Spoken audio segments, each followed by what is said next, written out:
This episode is brought to you by Prize Picks, the #1 daily fantasy sports app. Oh my goodness. Good morning, good afternoon, whatever it is for you. I hope you're having a fantastic day. My name is Zach Schomler. This is Strong Opinion Sports, episode 609. Welcome in.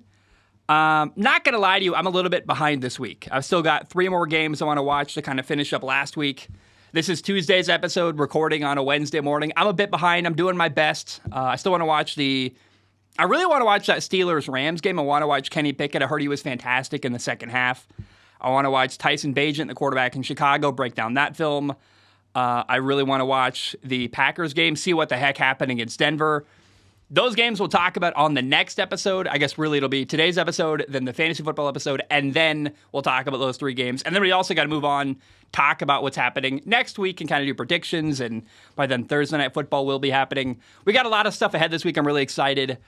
I'm a bit behind. I had a personal thing I've had to deal with this week, and so that's been fun. Also, that episode on Sunday night nearly killed me. I was up till 4 a.m. editing that. I had a problem with editing, which put me back another hour.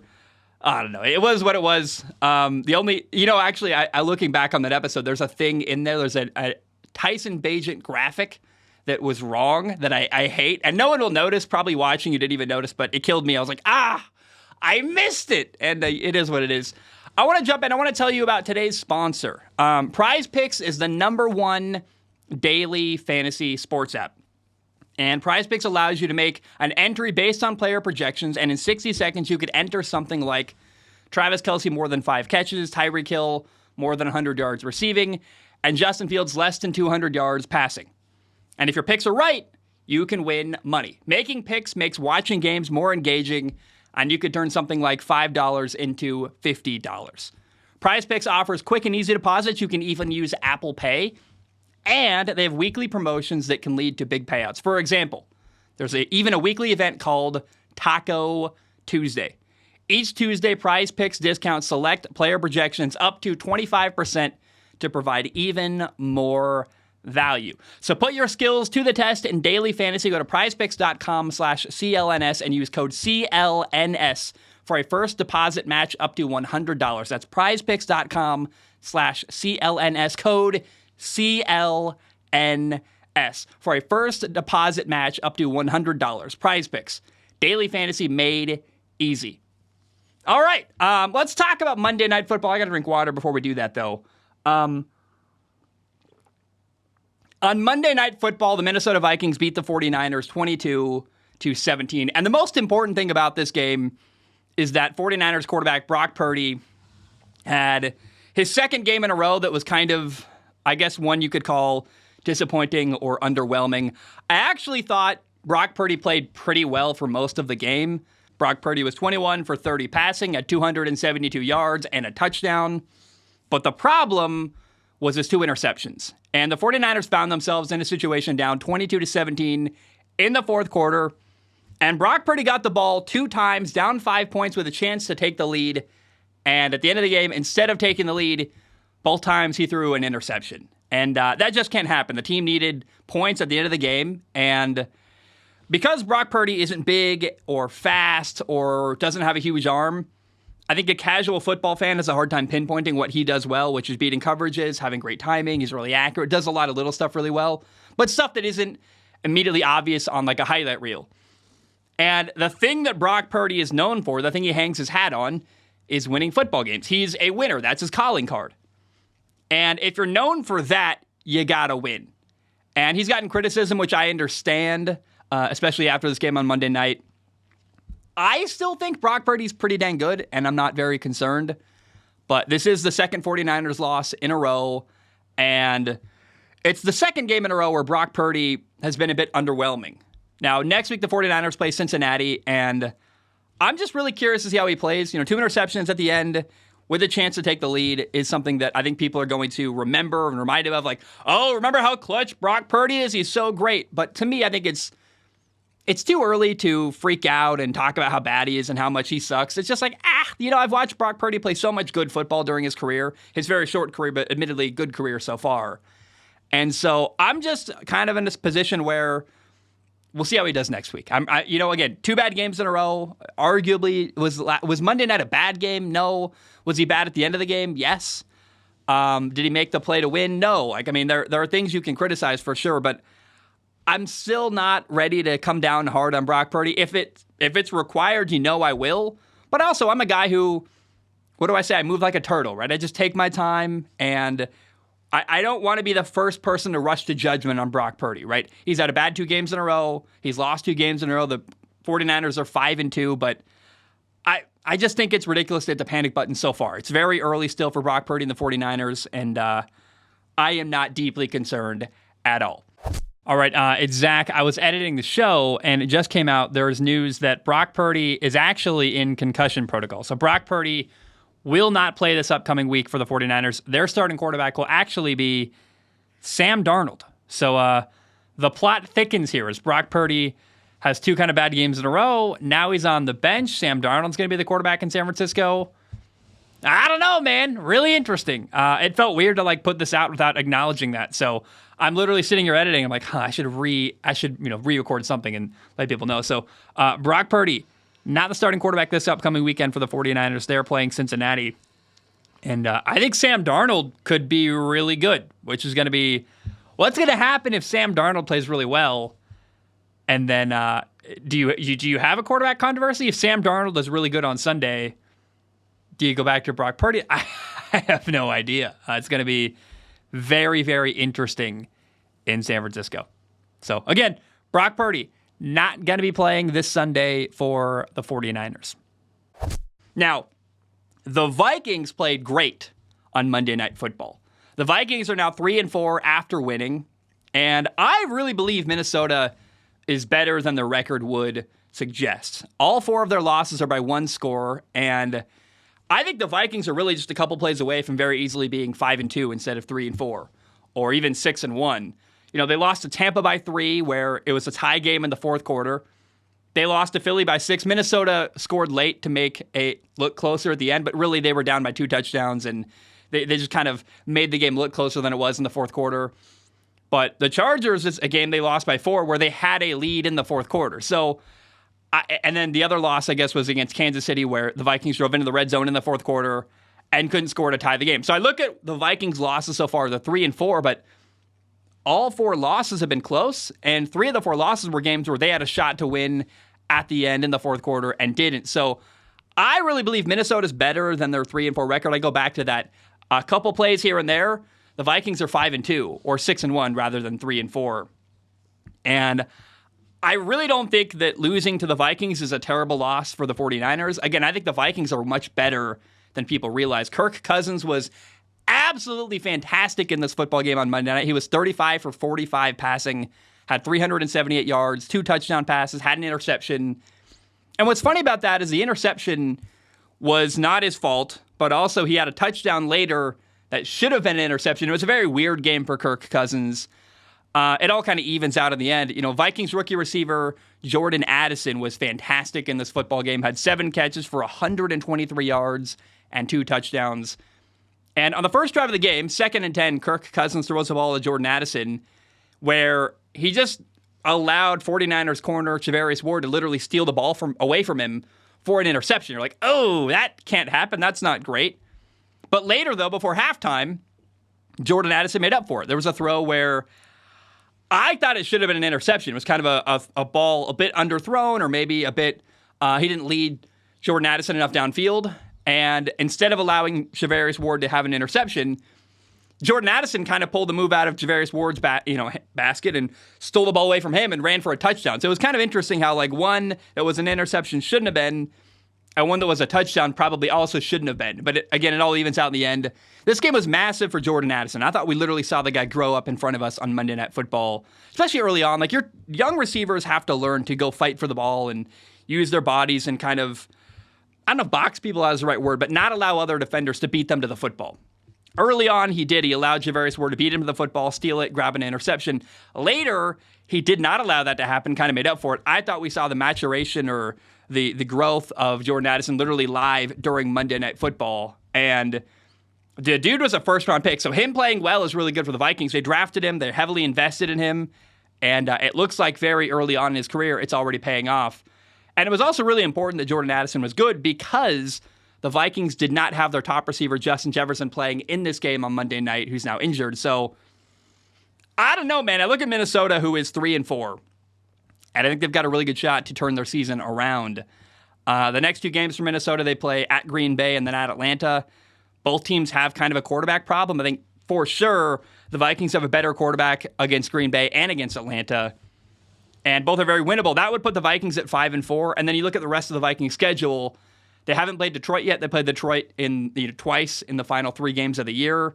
But the rest of the schedule for the Minnesota Vikings has a lot of very winnable games. They played New Orleans, Chicago, Denver, the Raiders.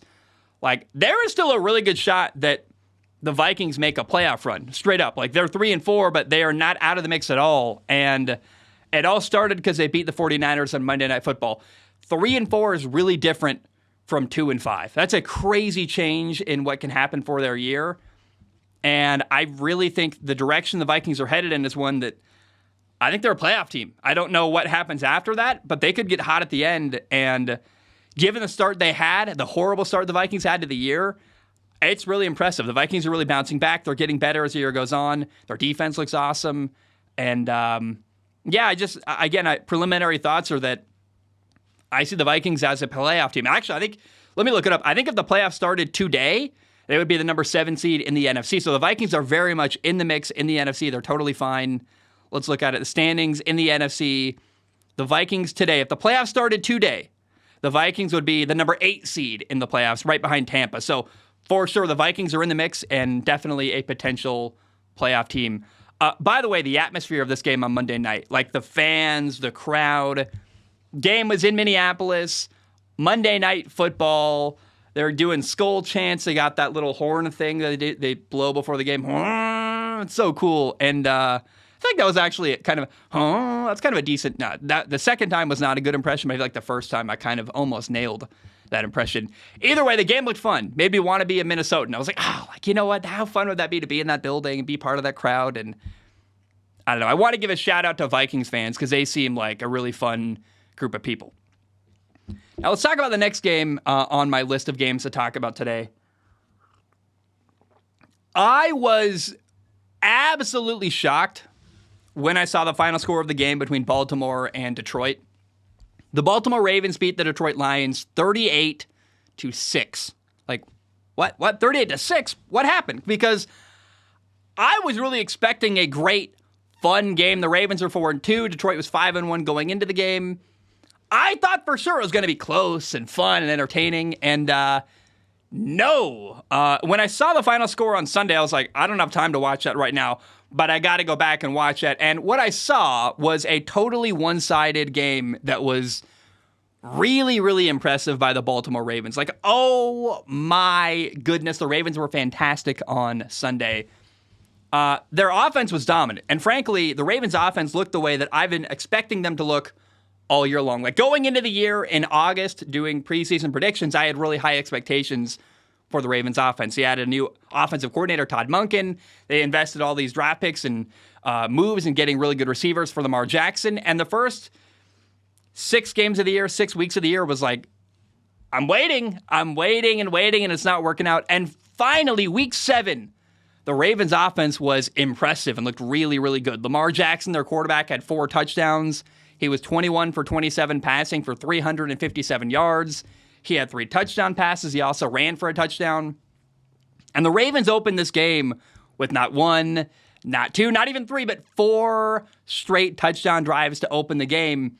Meanwhile, Detroit on offense opened the game with 3 straight 3-and-outs. And so, man, it was literally all Ravens the entire game. They had receivers wide open. I feel like every little thing that could have gone their way did go their way. It also helped them that Detroit was really awful to start the game on offense. Like there were little mistakes here and there where Jared Goff got sacked, right guard got badly beat. There was a 2nd and 7 where Jared Goff got sacked to set up 3rd and 16. Like the Lions are not going to overcome a 3rd and 16. That was a 3-and-out. There was a throw on 3rd down where Sam Laporta, the Lions tight end, kind of stumbled out of his break. That throw was incomplete. Like a lot of little things hurt the Lions, I thought, in this football game that went the way of the Ravens. I don't know that if the Ravens play the Lions 10 times, they do this every single time. I think a lot of things had to kind of go their way. This could have very easily been a close game. But I really wouldn't panic about Detroit losing this football game. Like, they were down immediately 28-0. I think sometimes it's just not your day, and the Lions certainly did not have a good day on Sunday. But the one thing we did learn about the Baltimore Ravens is that this is what they're capable of. Like, this is what the Ravens offense can do on their very best day. And that's got to be encouraging and exciting. Look, maybe it just took until week 7 for the Ravens offense to start going and clicking. You know, they added a new offensive coordinator. I was so excited going into the year. And really the question now is, can the Ravens perform this way every single week? Like, can they or will they do this week in and week out? Because if the Ravens offense can look the way they did on Sunday, week 7 against the Detroit Lions, then certainly the Ravens have to be considered a Super Bowl contender. So, honestly, if the Ravens offense does what they did on Sunday every week, they should probably be the Super Bowl favorite. I would put them in the same category as Philly, Kansas City, Miami, and the 49ers. So I thought this was a really impressive win for the Baltimore Ravens, kind of a statement showing, here's what we can do. And I've got an open mind. I don't know if they can do this every single game, but I've got an open mind. I can't wait to see what happens the rest of the year in Baltimore. But I want to suggest it is certainly possible that what we saw in Baltimore on Sunday is the beginning of the Ravens offense coming alive. And really, I'm telling you, man, what we saw on Sunday from them was like eye-opening and me going, whoa, they are really capable. And I thought that, like the Steelers game, for example, there were 3 dropped touchdowns. Lamar had a couple late turnovers. There were things that have gone wrong this year for the Ravens, but when they're clicking, they're clicking. And when they're clicking, they're winning and are definitely a Super Bowl contender. So shout out to the Ravens offense for finally looking really good for the first time all year. There was another shocking game during NFL Week 7.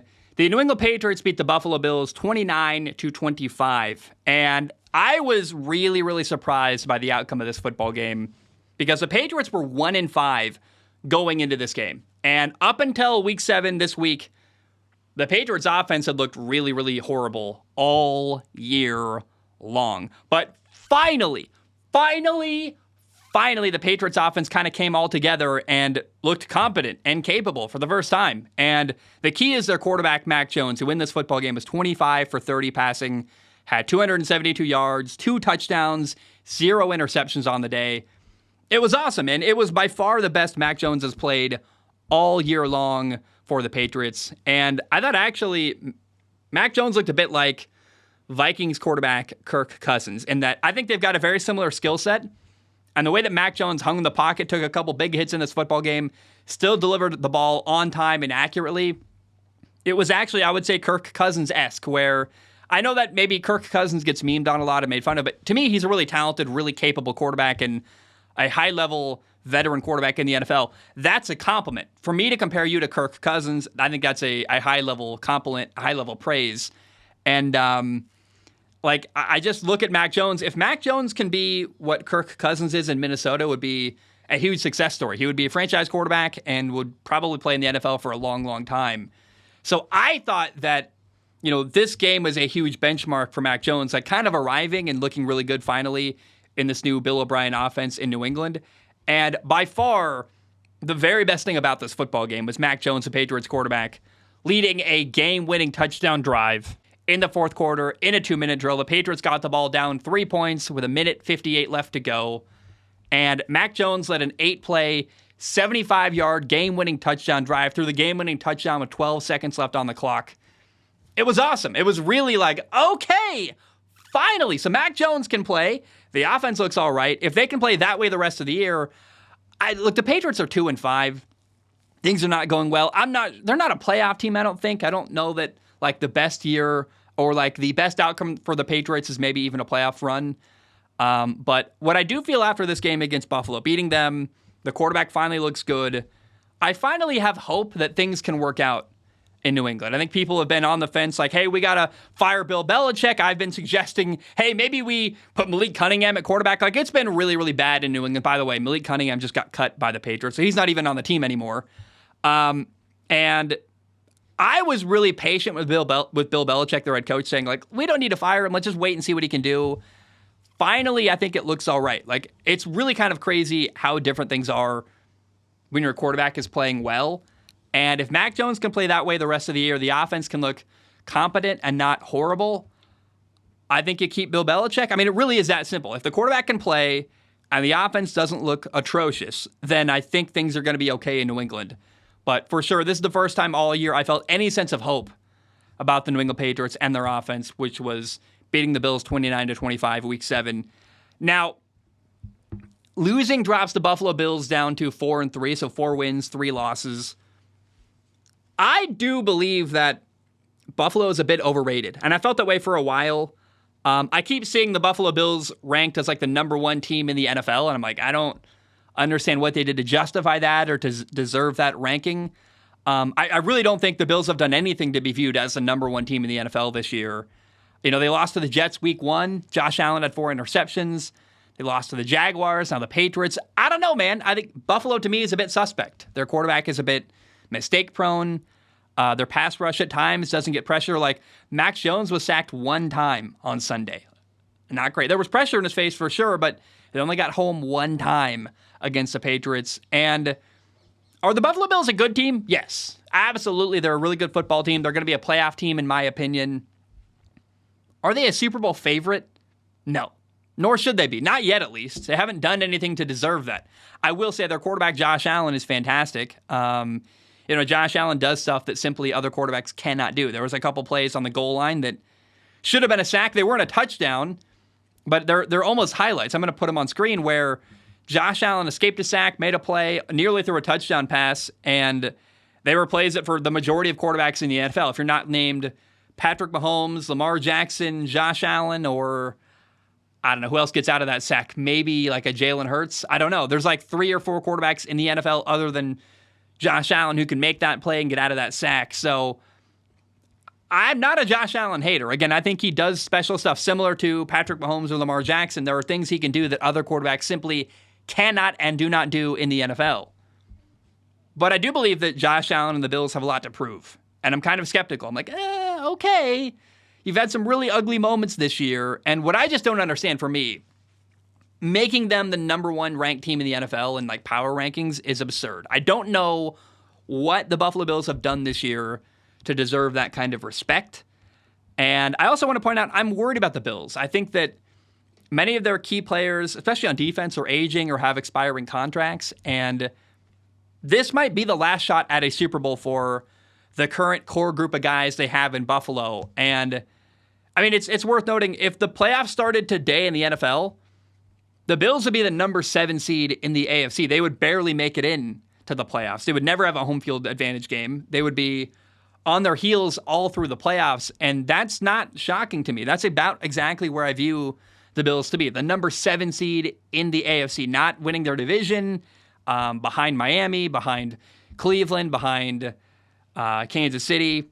There's a long season ahead for the Bills to kind of prove me wrong and gain my respect. But right now, I look at Buffalo and go, again, skeptical. I've got a bit of a side eye. I'm not that impressed so far this year. And we'll see how the rest of the year goes for the Buffalo Bills. So to recap, there were 2 offenses this week during NFL Week 7 that for the first time all year played the way I expected they would in like August when I was making preseason predictions, where, man, like the Ravens offense finally looked dominant and imposing and like really hard to stop. And I expected this year that the Patriots offense would be productive and competent. And for the first time all year, we saw Mac Jones do what I thought he would when they brought in Bill O'Brien as a new offensive coordinator in New England, where he looked really good. He was accurate. He got the ball out on time. He looked like he knew what he was doing on 3rd down, wasn't second-guessing anything. Maybe it just took time. Again, Bill Belichick brought in a new offensive coordinator, Bill O'Brien. They've been learning a new system in New England, a new one for Mac Jones. Maybe you can explain it away saying, like, hey, maybe it took 7 weeks for it to finally click and work out. That isn't that far-fetched for me. That kind of makes sense. And the same can be said for the Ravens, where I've been waiting all year for the Ravens offense to be outstanding and impressive. And maybe it just took 7 weeks for them to really settle in and become the offense that I think they're capable of being. But what we learned from both New England and Baltimore is that they're capable week 7. What they did week 7 is what they're capable of on their best day. And when they have games worse than what we saw week 7 from them, we can point back to, well, we know what they're capable of on their best day. They should be playing better. And so I just want to really kind of leave this as kind of what I would call like a benchmark or an expectation the rest of the year for Baltimore and New England. And any game that's worse than what we saw on Sunday from New England or Baltimore is a game where we go, we know they're capable of better. And so that's the baseline expectation now for New England and Baltimore is what they did on Sunday. Playing really well, scoring points, your quarterback is efficient and accurate. And now we know what they can do.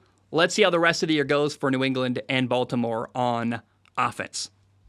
Now, one big piece of feedback from Monday's episode was that I didn't talk about the way penalties played a part in Cleveland beating Indy on Sunday. So let's rectify that. Remember, the Cleveland Browns beat the Indianapolis Colts 39-38 on Sunday, and I just want to be clear, I don't like talking about refs. I try not to talk about them. I try to always be the kind of person that when things go wrong for me in life, I try to take the blame. I try to look at what I could have done differently. I'm not a finger pointer. I'm not an excuse maker. I hate, again, when things happen to me in life, I try to go, what could I have done differently here? Why did this happen? What did I do that caused this? Rather than focus on shifting the blame to other people, I try to take extreme ownership of what goes on for me. Now, I hate being the stereotypical guy complaining about refs, but you made it clear you want me to talk about it. Let's do it. There were 2 plays that are in question from this football game. Play number 1 was a 3rd and 4 on the 13-yard line where Browns quarterback P.J. Walker got sacked and fumbled. That gave the Colts the ball with a 38-33 lead in the fourth quarter. However, that play got called back because of illegal contact on Indy. And to me, that felt really tacky and had a massive impact on the game. But then on the very next play, 1st and goal on the 8-yard line, P.J. Walker throws a ball way out of bounds. Like, to me, it's an uncatchable ball. However, Indy's defense got called for defensive pass interference, which to me was wild and a bad call and unfair. Like, when the ball lands out of bounds to a degree that even, like, I'm trying to think of who's a great jump ball receiver. Mike Evans wouldn't have caught that. That's a ball that even prime, like, Calvin Johnson would not have caught. It just was so far out of bounds, it's uncatchable to me. You can't call pass interference on a throw that's out of bounds and uncatchable, but they did, which is unfair, and that sucks. So I hate complaining about referees. But it did feel like, to me, the refs were giving Cleveland as many chances as they could to make a play at the end and win that football game. And, I understand the frustration for Colts fans. It felt like they got screwed over. However, it's not a new thing. Refs kind of interjecting themselves and what I would call ruining the end of a football game. And I feel like, honestly, I'm getting really used to refs becoming part of the end of football games. It just is what it is. It is really bad because there's a rise of sports gambling happening right now. And so I think these bad calls are legitimately hurting the integrity of the NFL, where people are going, why are you calling pass interference on a ball that lands out of bounds? Like, literally so far out of bounds, it's uncatchable. That seems like BS to me. And me, Zach Schaumler, I believe that's nonsense. That's unfair. That sucks. And I think it's something the NFL needs to maybe look into. Like, why is this happening? And if players are gambling on games, how are we sure, like, are we really sure that refs aren't gambling on games? Or maybe someone in their family's gambling on a game? Like, we should look into everything. There should be lots of investigations going on. But the thing I want to be very clear about is that games have always been decided by refs.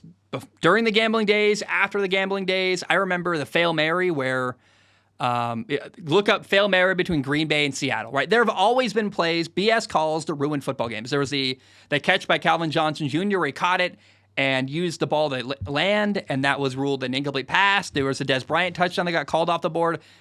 There have been so many calls during my lifetime that were controversial and felt like nonsense to me. And when I was a player, my mentality always was, if I just do the best I can and focus on me, then the game should never be in a position where the refs can decide it. I lost a game, my very first ever varsity start in high school, my junior year. Look up River Skyview blocked kick. I had the game-winning touchdown with a minute left. I was on top of the world. First ever varsity start, I had a fourth quarter comeback. It was incredible. However, we blocked their field goal attempt with no time left. They picked it up and ran for a touchdown. It was a rule in the rule book we didn't know, and we lost because of a technicality. It felt unfair, it felt like nonsense, but we lost. I learned from that play. My coach told me after that game, hey guys, you know what? We can blame the refs all we want, but if we'd done this and executed that better, we would have won by 40 points, and the refs wouldn't have even been in a position to ruin the game for us. On Sunday, the Ravens won 38-6, and a bad call in the fourth quarter would not have lost the game for Baltimore because the game was out of reach. I can't change referees. It's one of those things in life that we have no control over. As a player, when a ref makes a bad call, you got no control over that. The only thing you can do is focus on you and what you can do better and ignore the refs. And so as a broadcaster, I try to focus on players and look at things players can do differently because that's something that is in control of a player. And the Colts lost the game by 1 point, 39-38 to Cleveland, where they had 4 turnovers. Their quarterback, Gardner Minshew, had 4 turnovers in this football game. It's very clear. It's plain and simple. If the Colts didn't have 4 turnovers on Sunday, they would have beat the Cleveland Browns. It's literally that simple. So I think before you point a finger at the refs and you attack referees for making bad calls, which those calls were bad, let's acknowledge that. But the guy who's getting off the hook here, a player I love, is Gardner Minshew. I love Gardner Minshew. He's one of my favorite quarterbacks in the NFL. I went to Washington State. He was there. He's amazing. But you cannot attack a ref for ruining a game when your own team had 4 turnovers. To me, that's just ridiculous. Like, before you attack a ref, let's look at the things your team could have done better. I know that's going to be unpopular. I know that's controversial. I know it's going to make people angry. But I'm not a finger pointer, man. When I lose a game, or when I lose in life, or when I lose at whatever, I'm always trying to analyze what could I have done differently or better to help the outcome work in my favor. Rather than pointing the finger at things that are out of my control and unfair. Like, were the refs unfair? Yes. Was that nonsense? Yes. But the Colts still had 4 turnovers in a game where they lost by 1 point. No turnovers, you would have won. That to me, that's the story. I'm always going to focus on what players do and what players could have done better, rather than be that guy in his basement complaining about referees. That's just not a good look for me. I don't care about that. I'm not a finger pointer. I'm not a blame chaser. I hate all that stuff. And if you're going to find someone to blame the players who could have done better rather than the refs who, we know the refs are terrible. They've been terrible for years. It's not a new thing. And if you leave a game in a position where a ref can make a call that decides your fate, that's on you, the team, and the player, not on the ref. Take ownership of what you could have done better and what the team could have done better, rather than pointing blame at someone else. I'm always going to have that stance. And so, are Colts fans frustrated? Yes. Is it unfair? Yes. But the 4 turnovers are the glaring thing to me. That's the story, not the refs making a bad call, which they've been doing my entire lifetime I've been a football fan. All right, we've got one more thing we have to talk about. It's a big piece of news. Philly traded for Tennessee safety Kevin Byard. So the Philadelphia Eagles got safety Kevin Byard in the trade. Tennessee got safety Terrell Edmonds from Philly. They also got 2 draft picks.